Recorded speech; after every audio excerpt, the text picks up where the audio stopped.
this is such a challenging passage because at least verse 24 seems to come and butt up against the Reformation. Yep. And this is always when you ever get into a conversation with Roman Catholic about justification, this is going to pop up. And Right. it seems on the surface, we're going to get into it and see words are important and context is really important.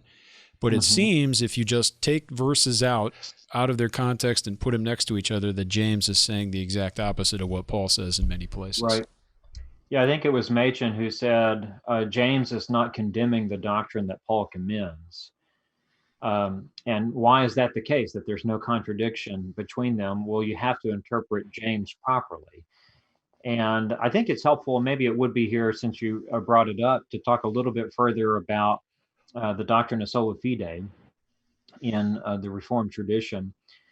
Sola fide is the doctrine that faith is the alone instrument of justification.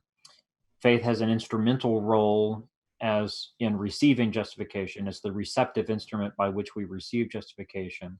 Or more specifically, the righteousness by which we're justified, I suppose. Yes, the righteousness of Jesus imputed to us, yes, on the ground of which we are justified. Yeah. So the juridical basis or ground upon which God justifies us is the imputed righteousness of Christ, both active and passive. Yeah, very good. So faith is the alone instrument of justification, but justifying faith is never alone, is how the Reformers would put it. It's never alone because it's always accompanied by works. And Martin Luther put it this way, and I included this quote from Luther in the sermon on James. And Luther didn't always have great things to say about the book of James.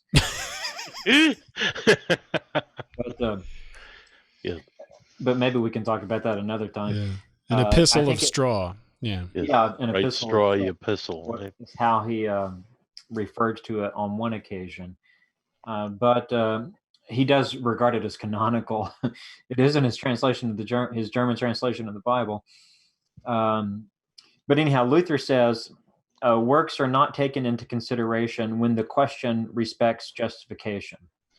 But true faith will no more fail to produce them than the sun can cease to give light. I think it's a very good way of expressing the doctrine. And Calvin says essentially the same thing. Calvin says it is faith alone which justifies, and yet the faith which justifies is not alone. And that, of course, our language very similar to that is repeated in the Westminster Confession of Faith. The Westminster Confession says that faith is the alone instrument of justification, yet it is not alone in the person justified, but is ever accompanied with all other saving graces, and is no dead faith, but worketh by love. And there you can see the Westminster Divines citing both James 2 and Galatians 5:6. It works by love. It's no dead faith, but works by love. And I think that Paul and James are teaching the same doctrine. Paul and James obviously are not contradicting each other, but I think that they sweetly comply. You know, their doctrines, if they're the passages of Scripture, their doctrines, if understood properly, sweetly comply with each other. So justification is by faith alone, but that faith does not stand alone. It's sola fide, but it's not, what would you say, nuda fide? Nuda fide. Nuda fide. Nuda fide.